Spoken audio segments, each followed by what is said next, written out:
All right, good afternoon, everybody. I'm Jean Wallace. I'm the Deputy Commissioner and Chief Engineer at the Minnesota Department of Transportation and also the Vice Chair of AASHTO's Committee on Performance-Based Management. And I'd just like to warmly welcome all the panelists and attendees on today's webinar. The Transportation Performance Management Technical Service Program, sponsored by AASHTO in cooperation with the FHWA, are thrilled to co-sponsor this Transportation Performance Management, or TPM webinar series. This is our 18th bi-monthly webinar. And our goal is to provide support, or is to support the broad TPM community by sharing lessons learned, ideas, and knowledge with the transportation performance management community. So today we'll be featuring an FHWA and State DOT TPM Roundtable discussion on 3 topical areas. The first is biennial reporting cycle for the PM2 and PM3 through the performance management forum. The second topic is internal and external coordination and collaboration for TPM. And the third topic is alignment between transportation performance management and asset management. I'm also excited that we'll provide time during this webinar this afternoon to poll all of you on your thoughts and approaches and capacity building needs related to each of these areas.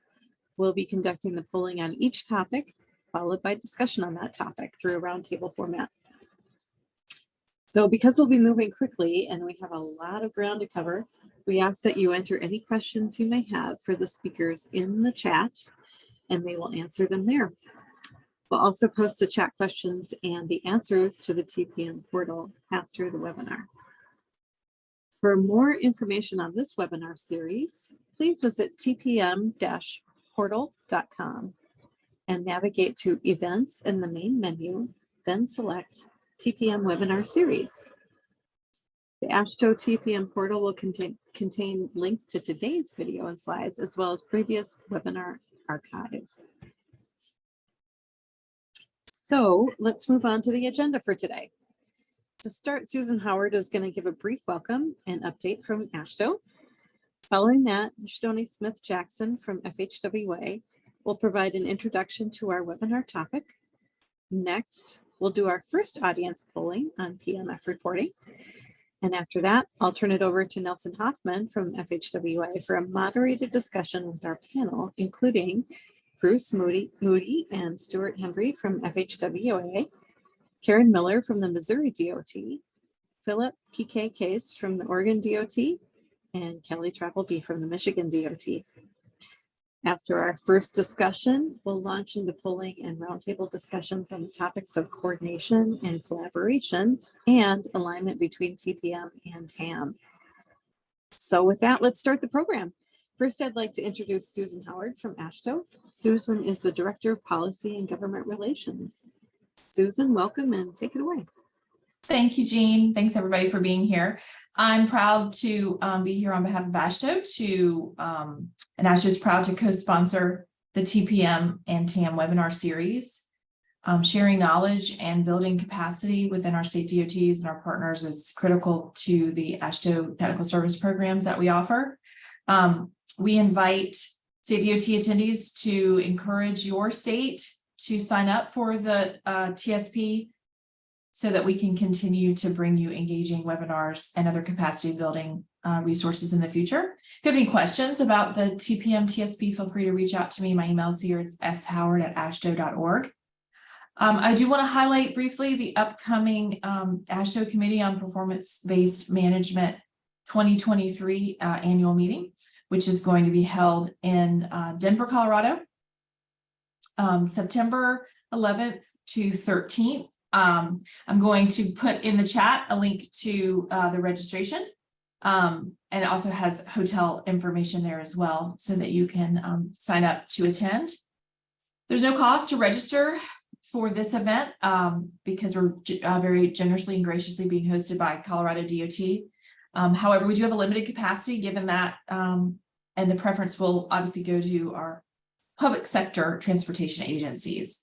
We're also planning a peer exchange, a TPM peer exchange as part of this event at the beginning of the conference on the Monday, September 11th. And so we're happy to have you attend that as well. you can reach out to me. We do have some travel support for folks who are members of the TSP, and I'm happy to provide you more information about what that can cover for your attendance at the peer exchange and the meeting. With that, I'm happy to answer any questions, but again, thank you for being here, for being so engaged in AASHTO's programming in these areas. And I'll turn it over now to Michelle Smith-Jackson from Federal Highway for her introduction. She's the team leader for performance and asset management at Federal Highway Administration. And thanks for being here. Thanks, Susan. And thank you all for participating today. I'm Ms. Shadoni Smith-Jackson, and that is my contact info on the screen you see there. I just wanted to take a few minutes to kind of talk about the impetus of this roundtable today. Federal Highway, I am the team leader over the asset and performance management teams. And for those of you that have been around for a while, you know that those teams used to be separate. Just under 2 years ago, those teams were combined, and now, oh, thank you. And now we are the asset and performance management team, or asset performance team.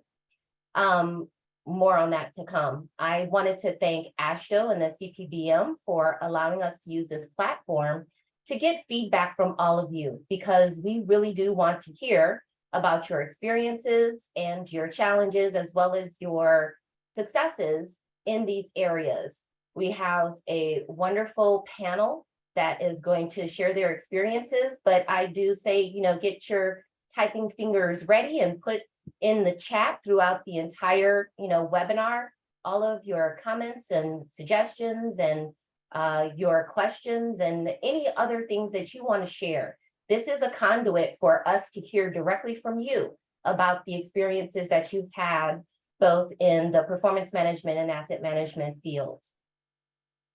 So with that, Lori, if you allow me to take over the share, I wanted to walk very briefly through some of the resources that we have available on our website. Can someone give me a thumbs up if you're able to see my screen? All right, great. So most of you are probably super familiar with this webpage and you have it bookmarked and you reference it on a daily basis. But for those of you that don't, this is our performance management, or TPM, as it is called, webpage. And there's a lot of great information on here. I'm going to highlight just a couple of places which a lot of folks have mentioned are very useful and is where you could get a lot of information about performance management and asset management. So the first page is the guidance page, and this is where all of the hot off the press information regarding reporting, significant progress determinations, and measure computation procedures, etc., are posted. They're put together under the guidance because we want to have a really quick reference for you to better understand what the requirements are and the component pieces that make up that guidance. So you can also link to some of the other program areas directly from our webpage. I'm going to take you back to the homepage just so that you can see how to navigate to the other pages. Another very common and useful site is our state performance dashboard. Now, I know you guys are familiar with this because this is where we reflect the information that you provide to Federal Highway on your performance measures. So we have each state, and you can click, and I'm not picking a state for preference, but I'm sitting in Virginia, so I click Virginia. And you can see that we have a select grouping of the performance measures on the dashboard. For more information, you can drill down to each of these. I'll click on this one just to show you that there is a lot more information beneath that top line, and you can drill down and get more information. And this is the same information that you provide to us through the performance management form, or PMF. So I'm just going back to the home page, and I want to show you this start button. Some of you may be new to TPM or just want to have like a handy reference for these types of information. And we put it all together on this getting started page, just so that it could be right at your fingertips and make it pretty easy for you guys to navigate to some of our, what we consider to be not critical, but like high performing documents and web pages. So the getting started page has a, oh, did I do that? Oh, David, thank you for the drawing. Have a lot of information on there. I will point you to this TPM Essentials video series that has been very highly rated. If you are new or have new people on your staff, I would recommend that strongly. But I do want to show you also that we have our asset management links here. So you could go directly from the TPM page to the asset management page and click there and get information very easily. So going back to the homepage, apologies for all of the clicking for you guys, but I just wanted to show you also there is some kind of general information on TPM. And one of our topics today talks about the alignment of asset management and performance management. And we do have a handy dandy little link right here on our page that gives kind of an overview. It's very high level. It's not tactical. This is more strategic in terms of how these two programs work together. So with that, I hope that you do visit our page, that you have it bookmarked, and you see that there is a lot of information there that we try to make easily accessible for you, and also encourage you to please type in the chat pod your comments. And with that, I'm going to turn it back to Jean for the first set of polling. All right, thanks so much, Mish. That was a really great overview of the website and a lot of great resources there. So really appreciate the guided tour. All right, we're going to get into it now with some polling. So we're going to ask all attendees to go to menti.com on your phones or computers and enter the code that's shown on the screen there, 6776-6764. And I'll walk us through each of the questions on the topic of PMF reporting. We won't have much time for discussion right now, but Nelson and the Roundtable panel will reflect on the results of the polling during their discussion. And you can feel free to enter additional questions or feedback in the chat as we go through. All right, just give people another couple seconds here to get ready, and then we'll start with our first question. There are 7 questions in this first group of polling, so I'll go through question 1 right now. My agency has experienced staff with a good understanding of the PMF reporting requirements. Please respond with the answer that best reflects your agency's understanding right now.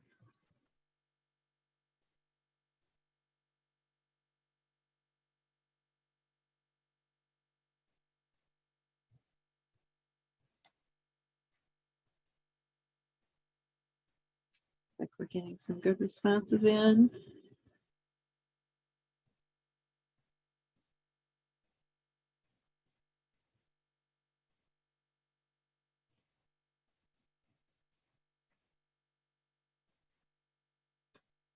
All right.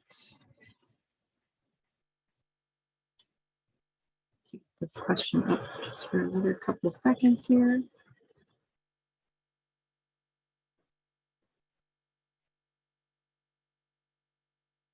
If you need the Menti code again, it's posted at the top of the screen and also in the chat.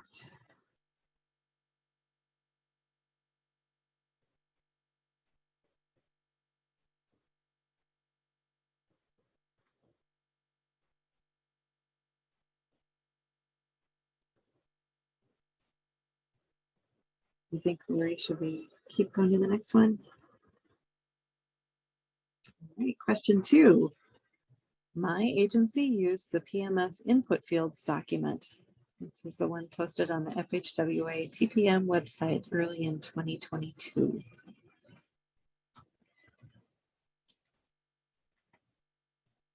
Please respond with the appropriate answer to the best of your knowledge.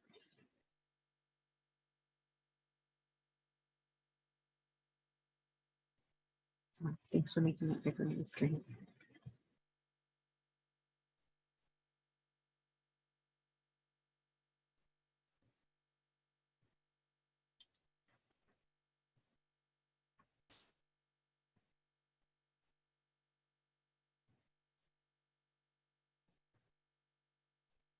There's about 30 responses right now.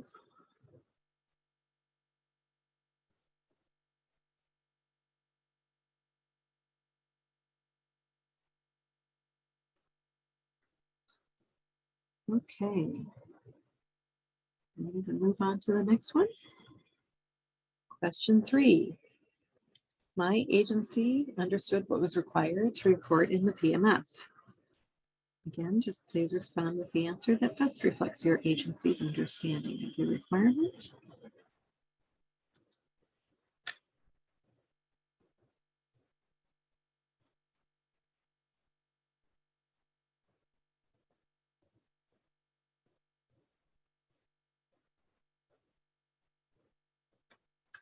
Just got a note to please speak louder. I'll work on that. Thank you for that.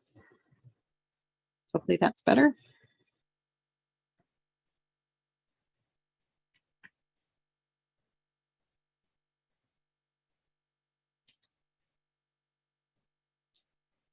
Check my volume while you guys are weighing in here.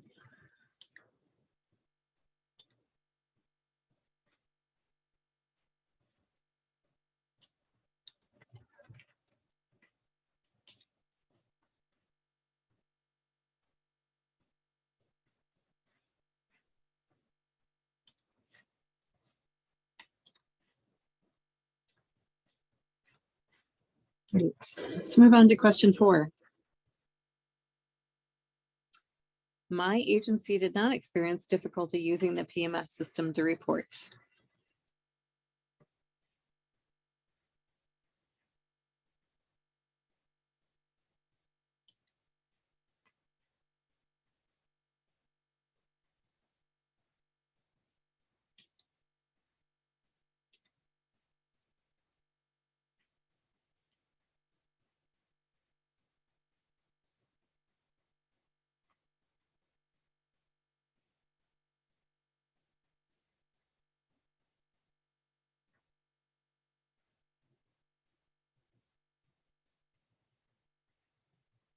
It looks like we're fairly stable on this one. So why don't we move on to question 5.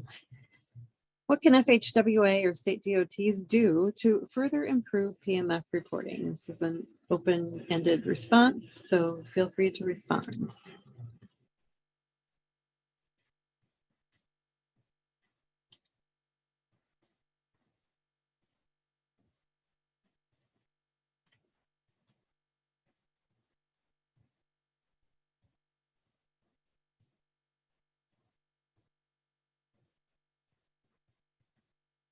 Looks like folks are giving this one some thought.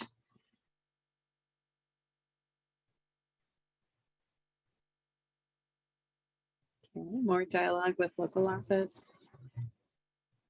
Succession planning, good responses so far. Keep them coming.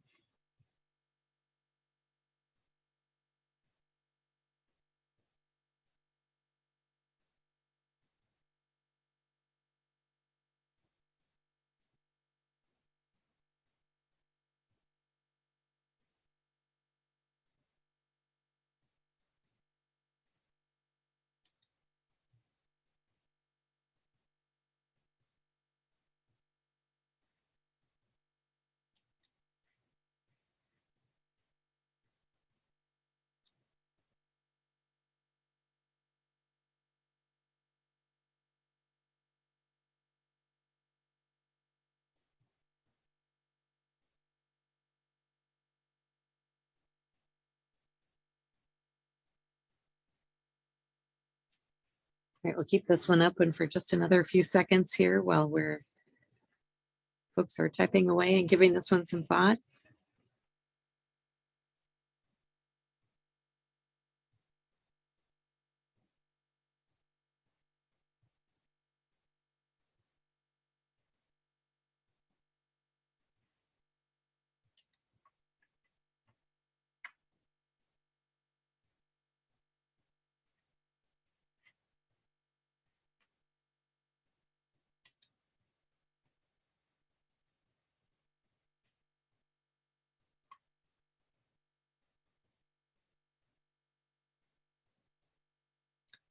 Okay, maybe we're ready to move on this one. This is another open-ended question. What are your biggest challenges related to PMF reporting?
Keep typing those responses.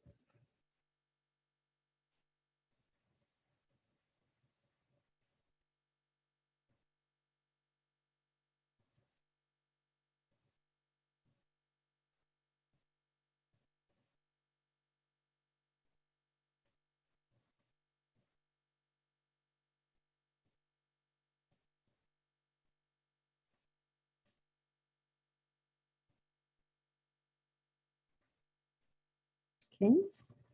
Looks like we're getting a couple more in. Maybe we leave it open for another few seconds here.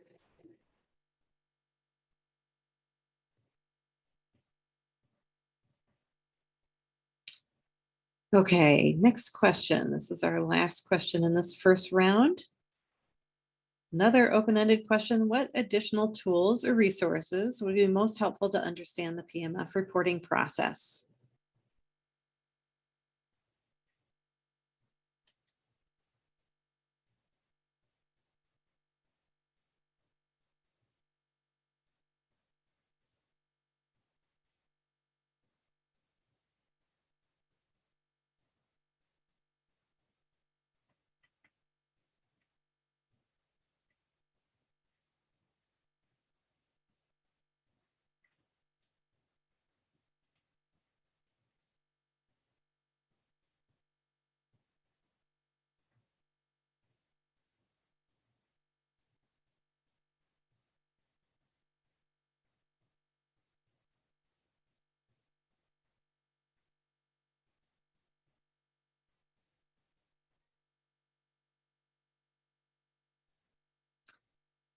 All right, there's got to be a few more ideas out there on this one.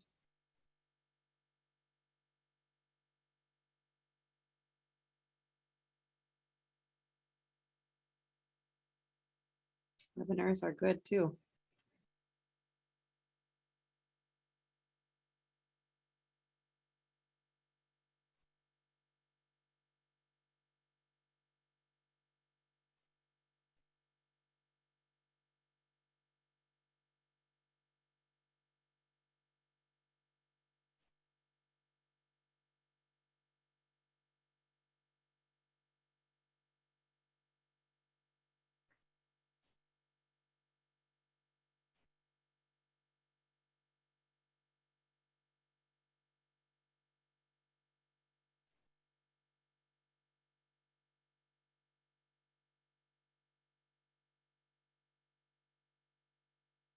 All right. Seeing a few themes across the board here.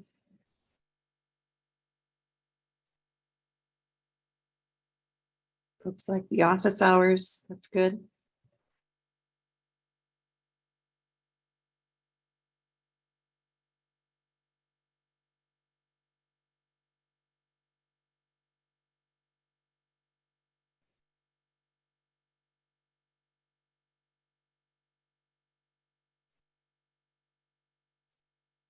All right, we got a few more ideas here. Well, why don't we close out the polling? Oh, one more answer in there. All right, good thing we didn't turn it off quite yet.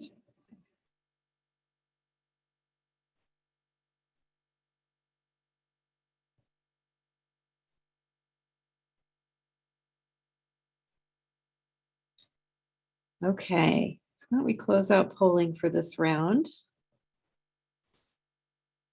Thank you. And right now I'd like to turn it over to Nelson Hoffman from FHWA's Performance and Asset Management team to facilitate our discussion today around PMF reporting. Nelson, go ahead. Ian, thank you very much. And I also, this is the first of 3 rounds of polling questions we'll ask. And so thank you all who are in attendance to respond to the polls and add thoughts in the open-ended polling questions. So thank you. We'll get 2 more opportunities to talk. So after each of these polls, groups of polls, we're going to have our panel discussion, and then we'll go to the next poll. So before we launch our discussion, I'd like to introduce our panel today. Joining us from Federal Highway Administration, we have Bruce Moody and Stuart Hembry. Bruce currently supports the Oregon and Washington division offices as the Program and Management Analyst at TPM, Transportation Performance Management Coordinator, and a Bike and Pedestrian Coordinator. Stuart Hembry supports the Ohio Division Office as the TPM and Asset Management Coordinator. We also have several state DOT folks on the panel today, and Philip Case, known as PK, has worked for the Oregon DOT as the agency subject matter expert for all things performance measures and transportation performance management related.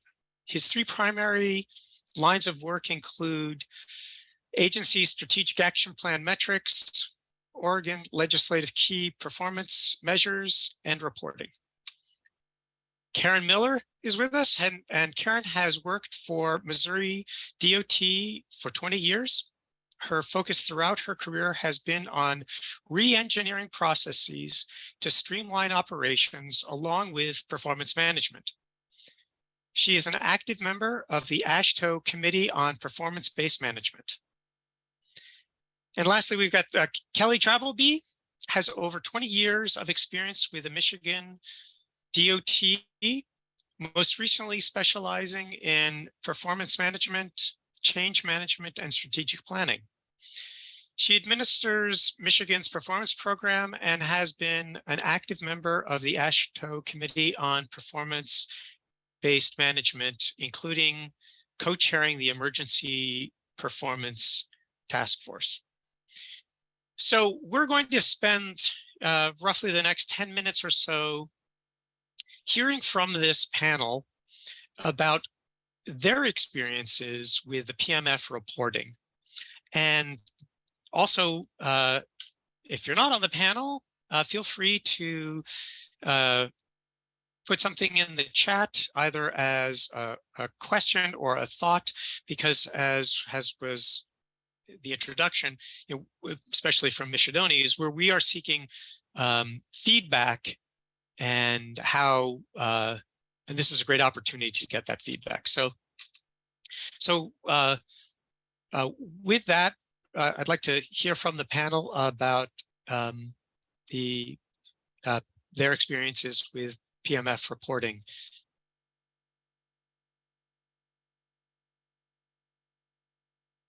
Thanks, Nelson. Appreciate it. I guess I'll go first. So I actually find the PMF reporting, from a umbrella kind of level, fairly easy to get through. A lot of folks are probably cringing. I actually don't think it's overall very difficult. There are some things that we do in Michigan that I think really helps the process along. Might be used as a best example. We take the original PMF, the kind of the blank PMF document that FHWA provides very early in the process. We convert that over to a Word document. It does take some time because of the way that the original is formatted. There's kind of small areas for text. And so we kind of, do a little modification to open that up. And we use that as our basis for when, we're setting our targets, we're thinking about our trends, we're looking at our dollars, we're thinking about program impacts and other impacts. We're sort of documenting those all along through that using that blank template. And then, kind of by time we get to the end, that really gives us more of a copy and paste feature, especially for those narrative areas. So, there were a few other things in the comments that I agreed with during the polls, but let's hear from some other folks. Great. Thank you. And yes, Kelly, thank you for that comment. And just for those just going to the polling before we'll talk to others on the panel, but I just wanted to highlight the input fields document, the PMF input fields document, which includes the questions that are going to be in the PMF. And that is documents that are early released on the website that Mishidoni was showing us earlier on in today's webinar. So that's, if you're unaware of that, and you work at the state DOT, please reach out to your division office and they can certainly alert you to where that is. So with that, thank you. Other thoughts from the panel on PMF reporting? Hey, Nelson, I'll take a stab at this, and hopefully you can hear me. So although I'm not at the state DOT, I find it very helpful that Federal Highway, and I'm not just tooting Federal Highway's horn, that we provide documents, Word or PDF that provide instructions, because I went through those myself so I can understand what the state has to go through to put information in. And I find those documents along with the TPM office hours. I attend those too. I go back and listen to recordings, and those really do help me help my state DOT and myself once I get the submittals from the DOT. So I appreciate that. Thank you. PK. Yeah, yes, sir. First of all, thanks everybody. My experience, we had kind of a unique situation. I don't know if it's a unique situation, but over here in Oregon, in April of this last year, we got a formal notice from the data portal, the FAST Act data portal, that we're submitting our baseline performance report that we reported last December was had a little issue with the unified target validation for PHED and non-SOV for a couple of our urbanized areas, or MPOs, Salem and Eugene. So that was a little bit unexpected because I know that according to rule that, these MPOs and states need to work together to establish unified targets for each of these individual urbanized areas or MPOs. The way the notification came across was that Oregon had Eugene, Oregon and Salem, Oregon are part of a multi-state urban areas.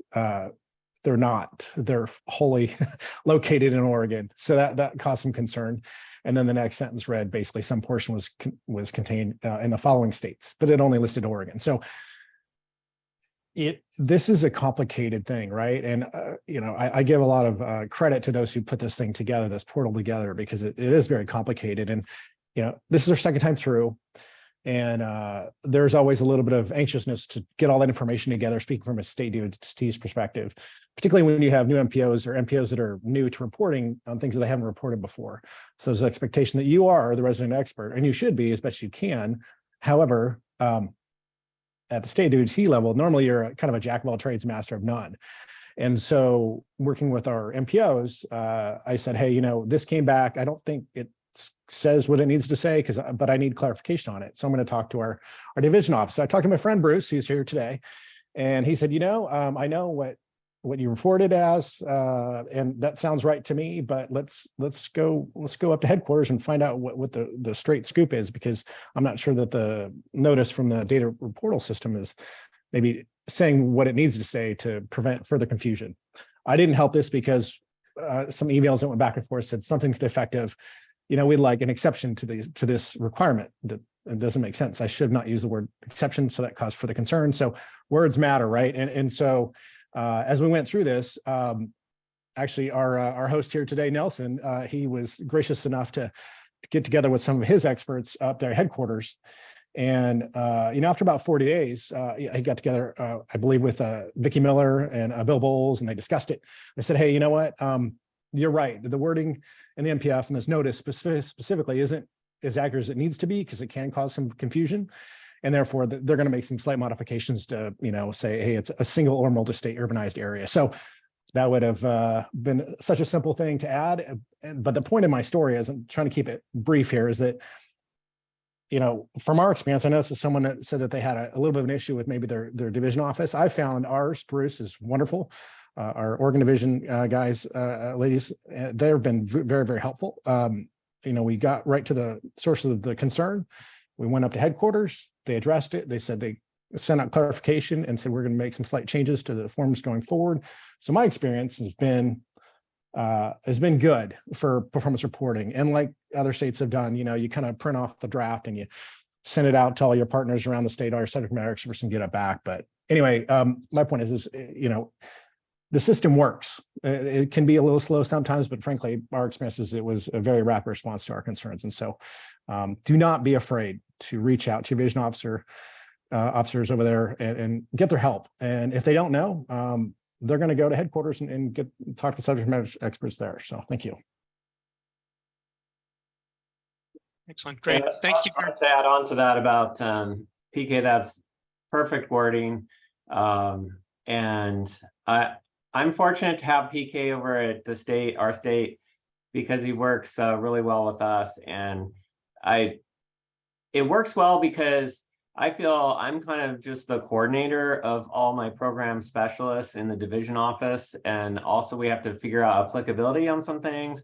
And while I discuss this with PK and he discusses with us, I involve my program specialists in the division office to say, okay, is this applicable here? Does it make sense? Does the data make sense? Let's review this. Let's talk to PK, or let's have PK get us a group of specialists. We'll hold a meeting if we need to. So all throughout the 2 years that we're reporting, we're just kind of coordinating and meeting as needed, and sometimes on a regular basis, and then pulling in people like Nelson and other people from Federal Highway Headquarters when needed. And I'd encourage other offices to do that, because it'll make your job a lot easier, and it'll keep the level of knowledge and kind of apprehension high and low where it's supposed to be. So anyway, that's my 2 cents. Well, great. Well, thank you, panel, for that input and feedback and good information. But just to staying on schedule, I'd like to turn back to Jean Wallace for the next set of polling questions, and then the panel will come back 2 more times. So thank you. All right, thanks, Nelson, and thanks to the panel members for your feedback in that first section. And we'll move on to the next segment of polling questions. And there are only 3 questions in this round. So see, as the polling questions come up, just a reminder to go to menti.com on your phones or computers and enter the same code, or maybe you still have it up. That code again is 6776-6764. And that information. Jean, are you able to see the questions? No, I'm not, Lori. Okay, let me stop and share them Yep. again. Sure, no problem. And yeah, can all be ready to enter the questions as soon as they come up. Okay, you should be able to see them now. Okay, I see question 7 still. There we go. Okay, coordination and collaboration this round. All right, so I'll walk us through each of the questions like I did last time. The topic again is coordination and collaboration. And we don't have much time for discussion again as we do the polling questions, but Nelson and the roundtable will come back again and reflect on these results. So it's really important that you enter your feedback into the polling. And if you have any additional questions or feedback, feel free to enter that directly into the chat pod for the webinar. And we'll use that as part of the discussion too, maybe reflect on some of those and at least capture them for the notes of this webinar. So we have 3 questions. We're already on question 1 here in this section. And that question again is, my agency has a documented internal process for performance management. A 0 to 5 scale on this one.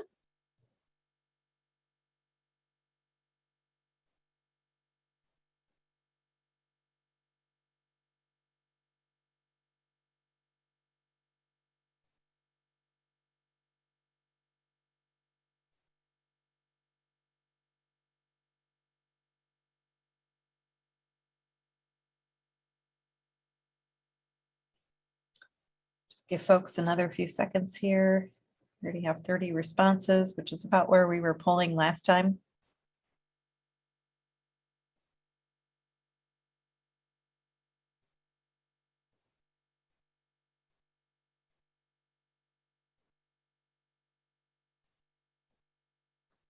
Okay, why don't we move on to question 2 then?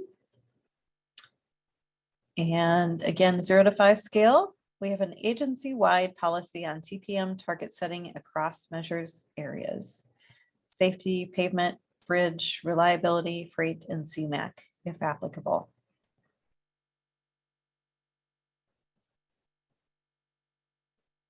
Just answer to the best of your knowledge.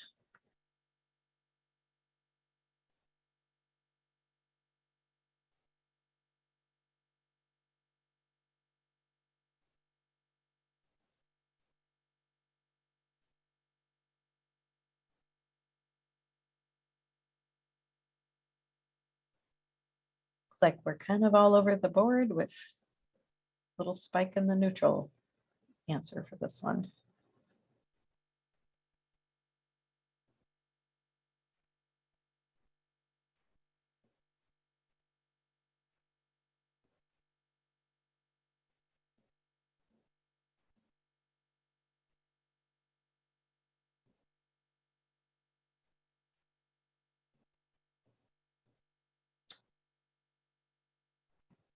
All right.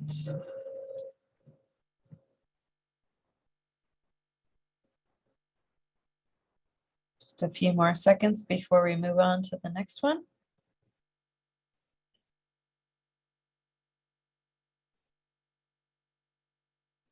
All right, Lori, let's go ahead and go to question 3. And my state's performance management coordination process has been documented and agreed upon by MPOs, the state DOT, and public transportation operators. Again, 0 to 5 scale.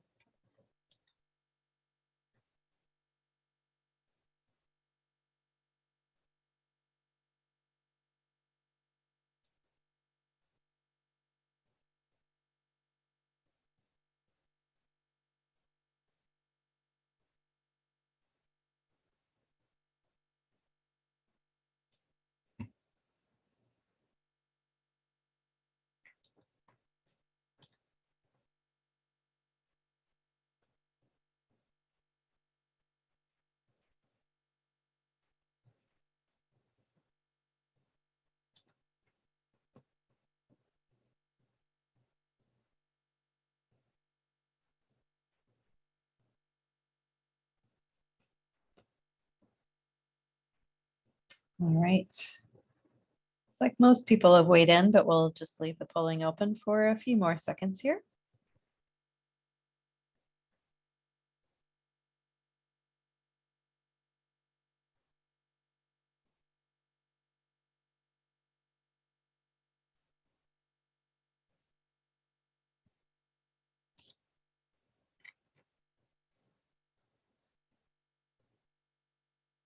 Okay, why don't we close this one out? And Nelson, I can turn it back to you. Nelson Hoffman again from FHWA's Performance and Asset Management Team, just to facilitate this next roundtable discussion on coordination and collaboration. Nelson. Great. Thank you, Jean. Okay. So attendees, thank you for spending the time filling out those polls. And we're now going to go back to our panel that I'd introduced earlier. And we're going to talk about coordination and collaboration, both internal to their agencies and to partners and stakeholders as it applies to performance management. So I don't know who would like to volunteer to start the conversation. I can I'll go start. first. I'll go ahead. This is Karen from Missouri DOT. So thank you, AASHTO and Federal Highway TPM office for asking us to join you today. We've been doing performance management in a formal process since 2005. And so when I look at that internal process documented, you know, the majority had listed yes. And we don't actually have, well, we do have a documented process, but it's like an informal document, how to, even though we've been doing it for almost 20 years now. So I thought the policy question was interesting. That was probably the weakest of everybody in the poll. And then the TPM coordination process with the MPOs, transit agencies, and DOTs had the strongest. So I thought that was very good. We have had a very, very strong relationship with our partners, our planning partners, based on our project prioritization process for, again, over 20 years. All the projects get prioritized at the local level, and then it goes to the district, and then it goes to central office, and that's how it gets in the STIB. So it was a pretty easy process to coordinate and to bring specifically the MPOs up to speed with all of these new performance requirements. When MAP 21 passed in 2012, we immediately set up a partner website. The MPOs started ask us to give more information than what we were sharing by email and on the website. So we started monthly partner webinars on these new requirements back in 2015, and that continues to this day. So when it came time to figure out how are we going to coordinate on targets with the MPOs, we set up a team to determine how we want to coordinate, how we want to document, how we want to move forward, and then presented it was the DOT staff and the MPOs, and then they got presented to all the MPOs, and we all agreed on this is how we want to coordinate. And the same thing happened with the agreement. Set up a team of the transit agencies, a few MPOs. They wrote part of it, they researched and came up with that.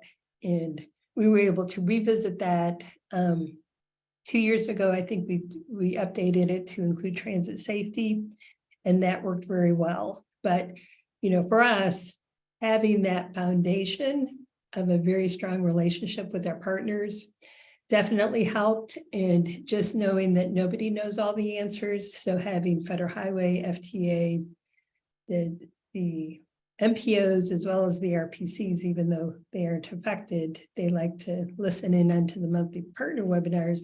Everybody contributing made it for, it wasn't seamless. We had hiccups, but we all understood the challenges and the opportunities along the way.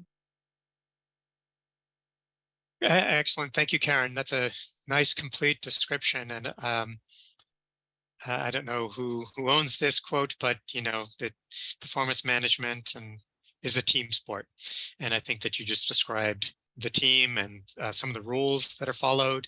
And a lot of it is, you know, figuring it out as we all move through this. So, you know, we have regulations, and state DOTs have their policies, and MPOs and transit agencies, but, you know, how to make it work really takes the coordination and effort to collaborate. So others on the panel want to share their thoughts?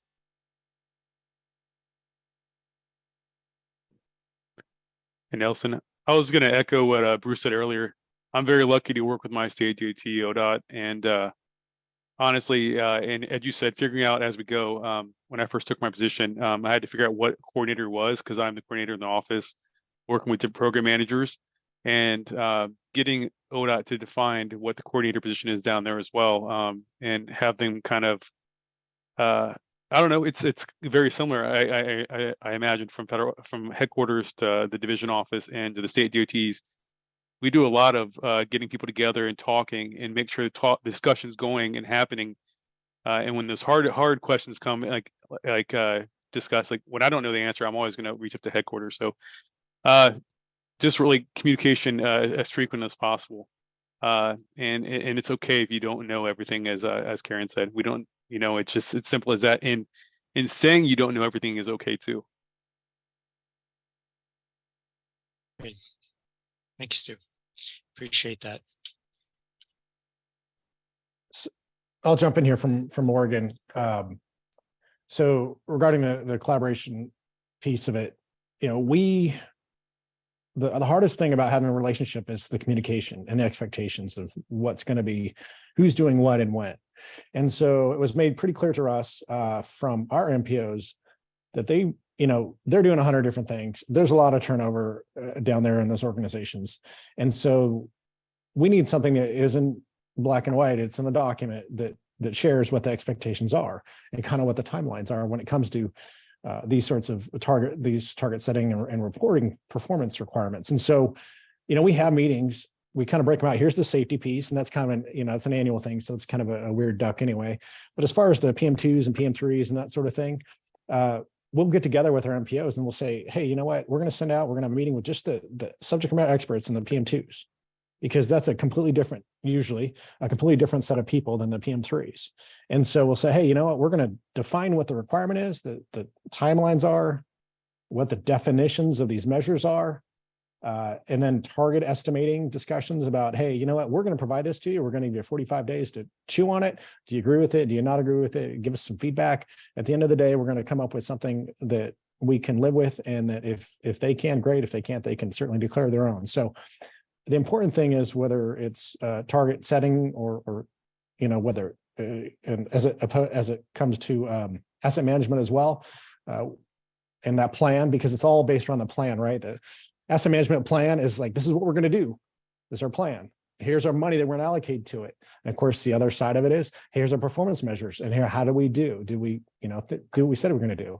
And so there's always a lot of communication required up and down. And I think as much as this is written down, as clear as it can be, so that everybody knows what's expected of everybody else, that's the most important part of the thing. And it's all about communication. Great. Thank you. And I also like to and notice in the polls, there was quite a few written guidance or policy or documented, and both Karen and PK, you've mentioned that. A question for the state folks on the panel: the creation of those documents, and is it something that the agency leadership signed off on, or was it? If you could just talk a little bit about the development of those documents. Sure. This is PK again. I can jump in there. Yeah, so there's a requirement to document your target setting process. And so we revise it, or at least take a look at it every couple of years. And so at the approval level, we don't have like our agency executive sign off on it. Like our director of transportation for the state doesn't sign off on this. This is kind of a working document for us. And the same thing goes to the MPOs. They have an executive body, and but most of the work's done by other folks. And so we keep it as a informal coordination process, documenting, how we're setting, monitoring, and reporting our state performance measurement targets. And so because it's not on letterhead, We don't need to go all the way up to our Transportation Commission. The MPOs don't need to go, to their highest approval level, because sometimes they've got full calendars as well. They don't, this is kind of, making a sausage sort of stuff. And so they don't really, and we want to be dynamic and flexible. Hey, we're going to add some transit stuff in here as required, add a whole new chapter. Well, they don't really need or want to see that stuff. They're going to want to know what the targets are that we selected, but not necessarily how we got there. And so, but what this document does is for those of us who do the work, it manages expectations for everybody. And if someone has a question, the first thing you do is go to this thing, go, okay, this is what I need to do and when I need to do it by, or if I have any questions, this is who I go talk to. And so it really lowers the stress level for everybody involved in the whole process to have this written down. Great, thank you, PK. Appreciate that, and thank you for the. We've got a couple of folks putting in comments in the chat pod, and I see Ricky from Connecticut DOT. I don't know if you'd like to chat a little bit about the timeline for your MPOs and the DOT for target setting process. Yes, definitely. For the timeline, we actually created that after the target set activities. We thought it'd be helpful for the MPOs to have like a little timeline of like it's like a timeline essentially like showing what we're doing along the process for the initial submittal to the 2-year report to the 2-year and then the 4-year targets, and looking at the also taking the MPOs like information like how they have their like 180 days, I believe it was, from the submittal date to give them like a little of some information. Let me see if I can pull that up real quick on my end. Yeah, Ricky, I don't know if we're going to be able to share your. Oh, okay. Yeah, but yeah. Hopefully that's something that you have, not to sound repetitive, but you shared this information with your division office, Federal Highways Division Office, so they're aware of what has been arranged. Yes. Great. And then I'm just curious, and we will move on to the next polling round. But Philip from South Dakota, you talked about MPO's past resolutions outlining the timing and expectations. If you want to share a little bit more with us. Yeah, I see you comment. You said sounds similar to Connecticut. Yeah. But can you hear me? Yes, we can. Thank you. Okay. Yeah, it does sound very familiar. And basically our MPOs have had us take care of the performance measures and targets and whatnot, and inform them as far as what those are. And once that's done and we have the performance measures, or excuse me, the targets finalized and put into the system, then the counter starts for 180 days. And fortunately, this past year, when we had some of the delays due to the HPMS issues that we had, that kind of fit the timeline rather nicely to where, we still had plenty of time, even though we had the difficulties to pass that information on to the MPOs, what those targets were going to be, and for any further comments they might have on them. Great, thank you. Thank you for both of you for adding additional information. And yep, so to close this out, I wanted to direct everyone to the chat, and Lori Richter shared her email address, and above that put in the comment if you, the audience, has resources and guidance that you'd like to share, please feel free to send them, and we'll post them with the other webinar material. And Lori's email is included in the chat. So thank you for the participation, and also from the panel, and I will turn it back to Jean to continue the next and last polling section. Thanks, Nelson, and thanks again for another round of good discussion. I appreciate the audience feedback as well, and chiming in too. That's really helpful to hear from you. So others, please feel free to do the same in this next round. This is our last of the 3 polling sections. This one is on alignment between TPM and TAM. And I believe there are 7 questions, although one of them is kind of a if yes or if no. We've kind of got a couple sub questions wrapped into question 1 here. So question 1, my state manages performance and asset management in an integrated approach. So either yes or no, please respond.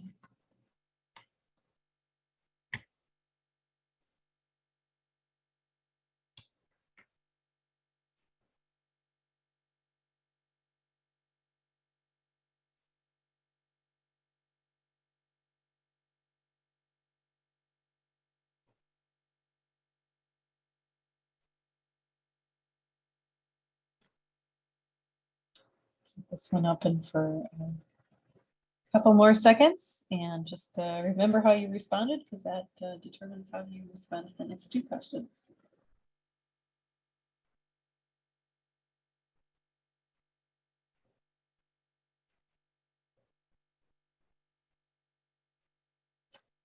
All right, why don't we move on to the next question then, Lori? So if you responded with yes in the previous question, how is it done in your state? This is an open-ended response. Then question 3 will be if you responded no, why is it not done in your state? But I don't know, can we have both of these running at the same time, Lori? We might have to run back. Yes. Okay, cool.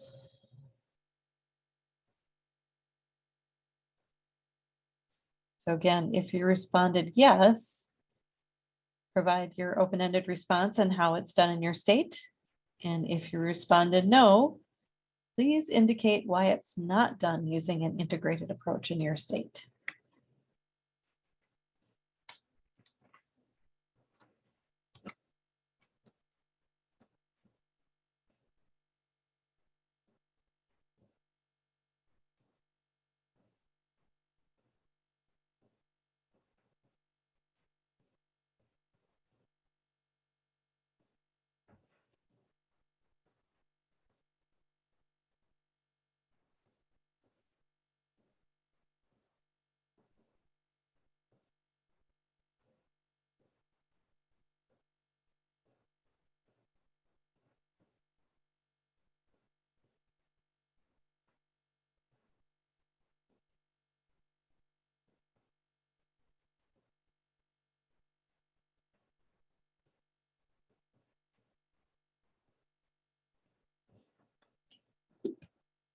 So I believe we had mostly yeses in our first question. So looking for some more responses if possible.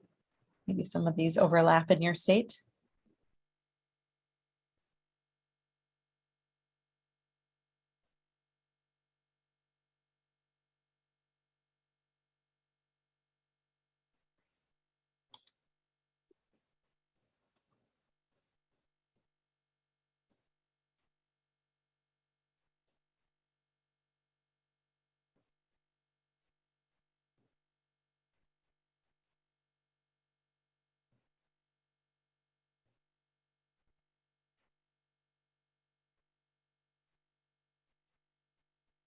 There's some of the no responses. Question 3.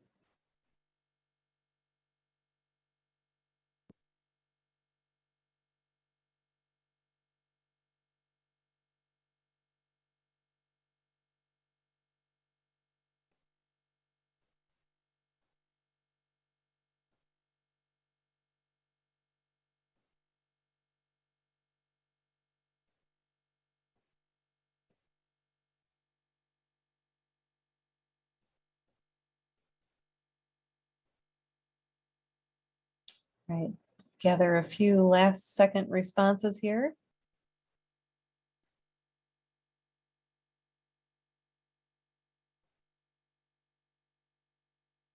Why don't we move on to question 4?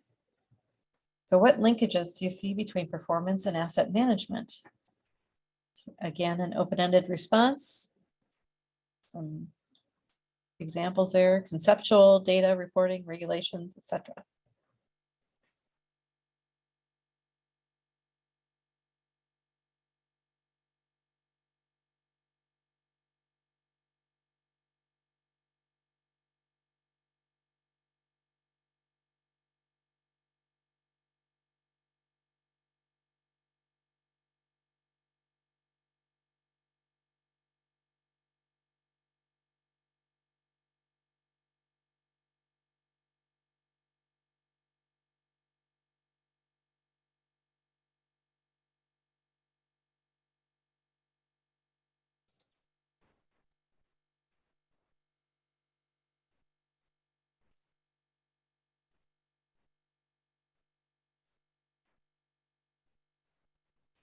Good responses so far in this one.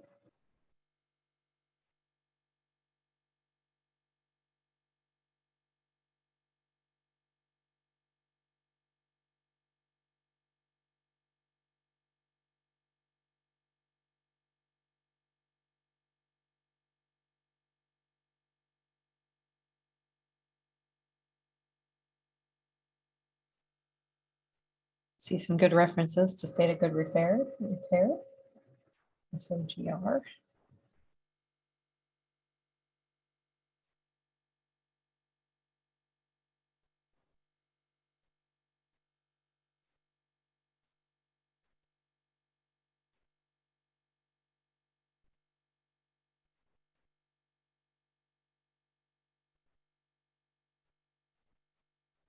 All right, a few more seconds on this one.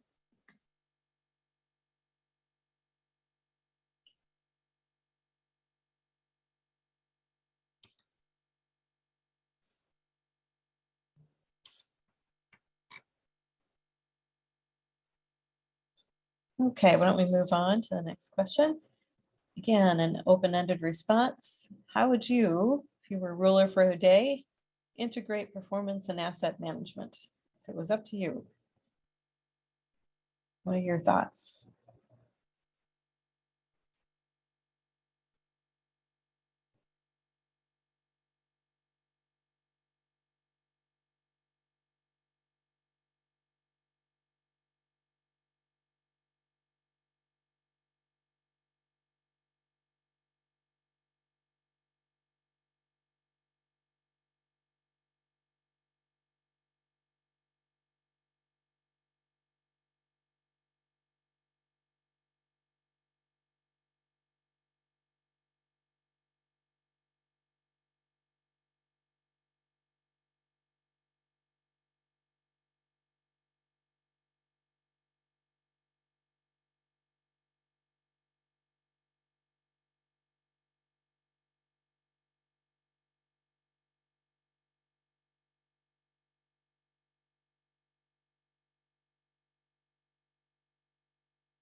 Couple more seconds on this one, then we'll move on.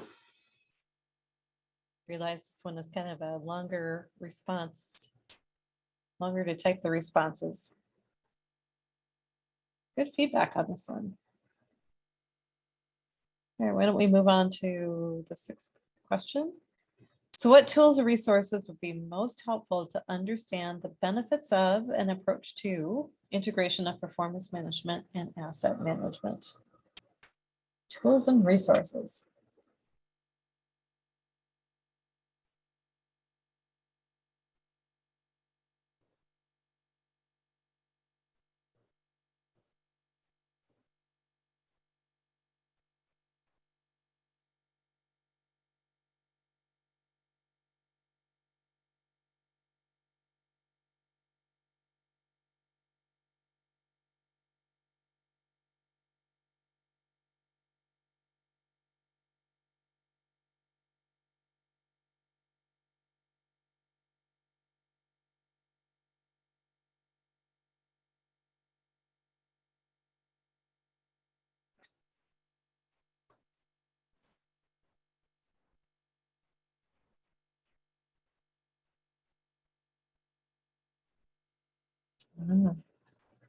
Good response there.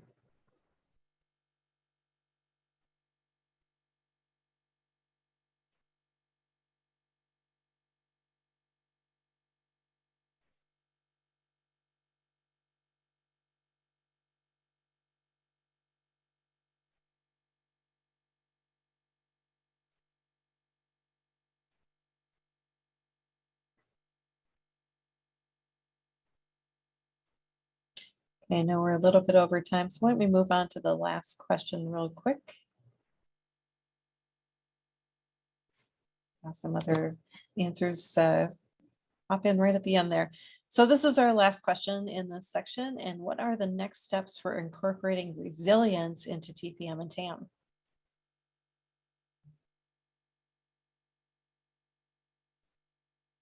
So thinking about how do we incorporate resilience?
A lot of suggestions for measuring resilience.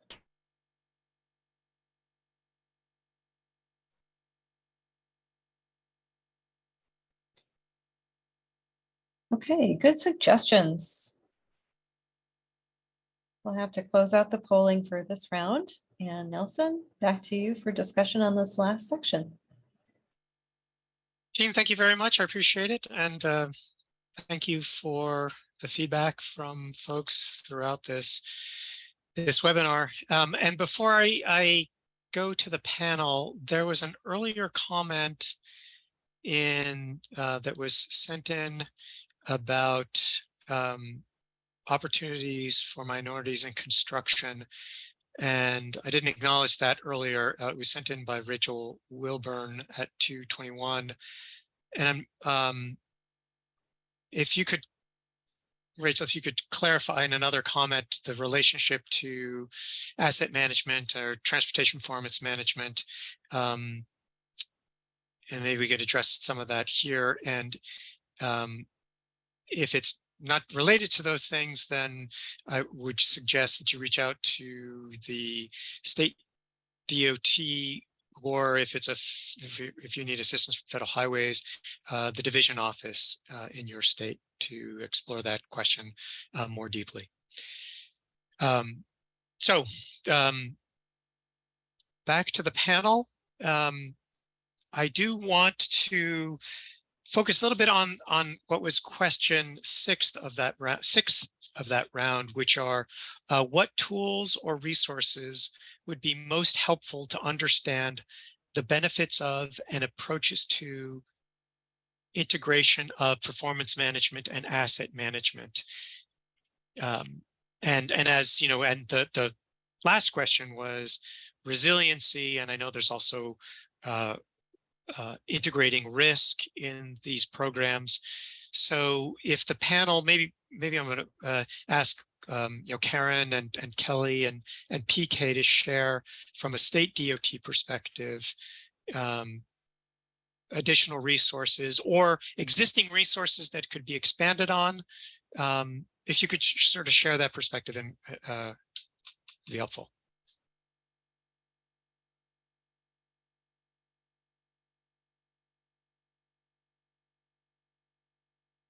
This is PK here. I'll jump in. Your number one resource at the state level should be your division office. They have subject matter experts. If they don't know the answer, they will help you find them. And that's our number one thing is, hey, and we benefit from a good relationship with our division office, so that's helpful. I know not everybody may not necessarily have that, and so that is a challenge, but I would suggest that you go there first. These webinars, I mean, they're a wonderful resource. And if you're not asset management person, I recommend you dip your toe into that a little bit because there's such a close relationship between asset management and performance management. I mean, it's kind of chicken and egg thing, right? And so there's a lot of different resources, but I think what we're doing today is an outstanding example of one of those. Participate. Right, that's good. And I got to say, just putting in a plug for, this is our 18th webinar for TPM focused discussion. And I think it's in the 50s, the asset management, the TAM webinars that have been going on for a number of years. I think it's 58, 59.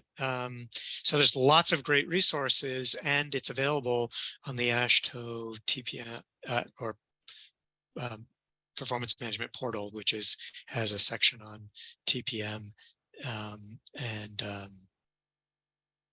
asset management and others. So Karen Miller, you're being called out by one of your friends. So Karen, if you would like to be able to share some thoughts with us. Yeah, Matt is one of my good friends. He shares as much with me and informs me about things as anybody else. And I guess that is one of the biggest resources. I know when MAT 21 first started and we got into the NPRMs and then the final rules and then implementation, having this network of other state DOTs, in addition to AASHTO, Federal Highway, FTA, the local offices, the division offices, the national offices, as well as like the national organizations of AMPO, APTA, made a huge difference because there's always hiccups, as PK had indicated. Communication is key. So like something would come from Federal Highway DC office and it would go to the divisions, but that person was out of the office. So I wouldn't see it for a week or two. And so, having a network of people to tap into, which this webinar represents that, and having those partnerships is absolutely critical. So what I need now for integrate, because TPM and TAM is very integrated right now. So it's like I can't think of any resources because we're doing it. But in thinking about what we weren't doing like 8 or 9 years ago, because anytime you do performance management, you're doing asset management on the side. Or, if it's not intentional, you can't do performance management without doing asset management. So we formalized our performance management process back in 2005, but then we formalized our asset management process probably 8 or 9 years ago. But before that, we had our Federal Highway Division office offered to bring in a course free of instructor-led asset management. So we spent a couple of days doing that. Our Federal Highway, again, local division office offered some target setting. We had some peer exchange, some workshops that we hosted at the Missouri DOT. And all of that was, I think, critical to bring, even though, again, we had been doing asset management for a long time, but you're bringing all these people together, Federal Highway, FTA, NHTSA, as well as your local DOT staff, and in some cases MPOs too, to talk about this and just bring everybody's awareness level up, and then figuring out how to do it at your state DOT, or even some of the MPOs have started looking at that too.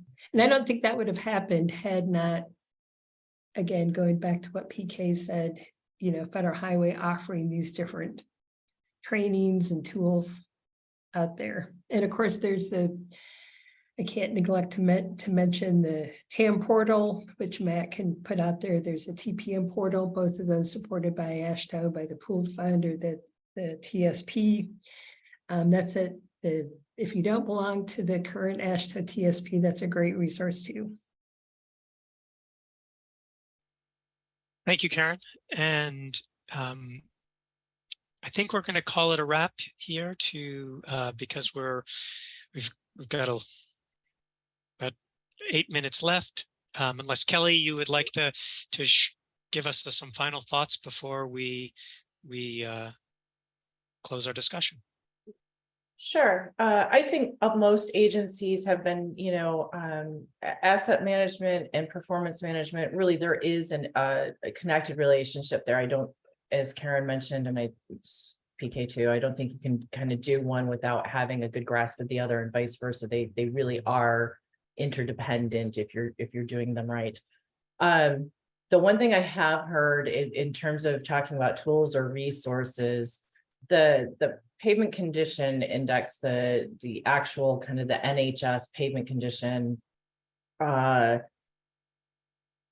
one of the things that I think would be helpful for some states that I've heard is really talking about being able to forecast that better, because it's different than I think most states had looked at their pavement condition prior to map 21. I think every state is kind of taking a little bit different approach, and maybe that's something to think about, some best practices from different states, and maybe how to elevate those through your tools. That's, if you were really talking about true tools and resources, that to me seems like one that you might get some, might have a lot of return on investment for. So thanks.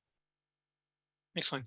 Great. Thank you very much, Kelly. And I think and I'll sort of close out with the acknowledgement that there are some very specific areas in performance management and asset management where very specific resources, courses, webinars, subject matter experts play a key role, but participation from state DOTs, MPOs, transit agencies, and federal highways is what makes this work.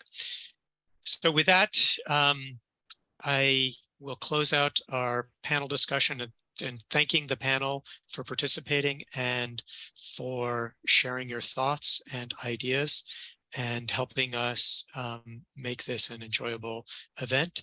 And now back to Mishidoni and Jean for the wrap up. Thanks, Nelson. And thanks again to our panel members who participated today. Thanks to everybody who participated. We're just going to do a quick synthesis of what we heard today on each of the three themes. I would say overall, a lot of the themes and the responses we talked about, we heard words like coordination and communication and, continuing to work together and having the right resources. So in PMF reporting, some of the details around, inputting the data, et cetera, but more so just keeping that line of communication open with your partners at the federal level, and keeping those coordination points going early and often, just so that when issues come up, especially with the PMF reporting, you have a good line of communication already established there. Mish, I'll turn it over to you for some thoughts on that. Sure. I heard similar themes, specifically with regard to the performance management reporting, performance management form PMF. I saw that there was some challenges and some successes with dealing with locals in terms of communicating and educating with locals. And I have heard through various other avenues that the communication piece often is the most useful part of the performance reporting or the target setting process, is to have those conversations. So that was one of the takeaways that I got from that section. Great, thanks. We'll move on to the second theme with coordination and collaboration.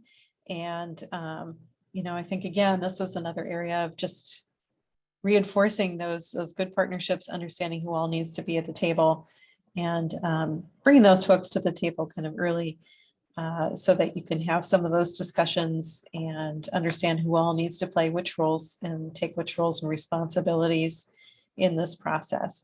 And Nelson, I really liked your quote about performance management is a team sport, so that there's no I in performance management, right?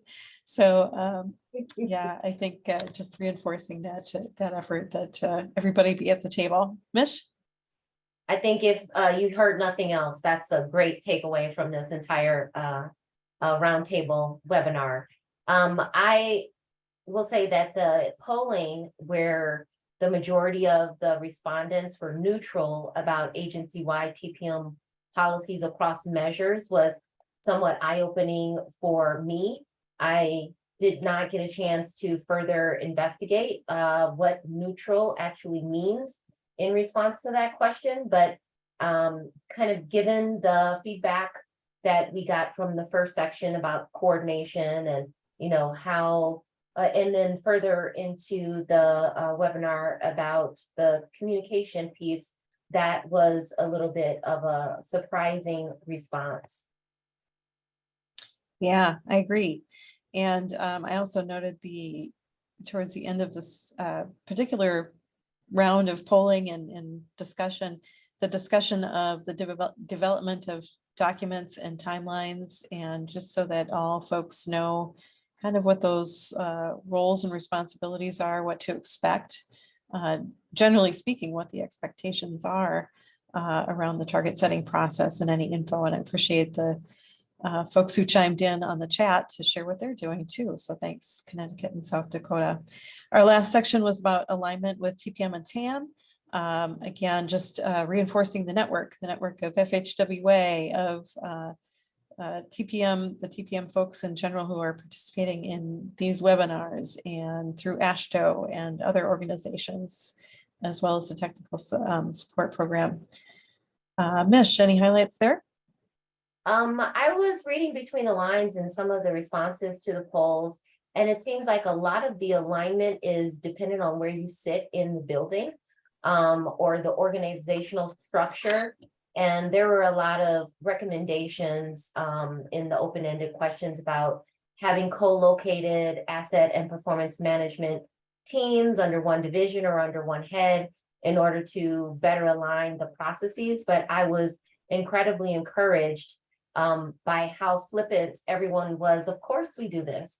That was just, that warmed my heart. So I have to say that section really was encouraging. And then to hear from everyone about how, I believe it was Kelly that said, you're already doing this if you're doing it well. And I'm going to take that as another quote from today's session. So thank you for that. Yeah, that was great.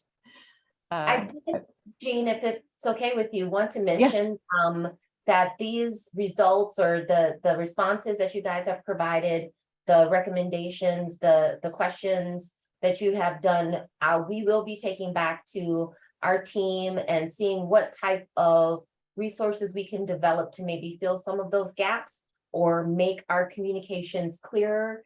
I heard loud and clear that these webinars are very useful and that you guys like them and want more of them.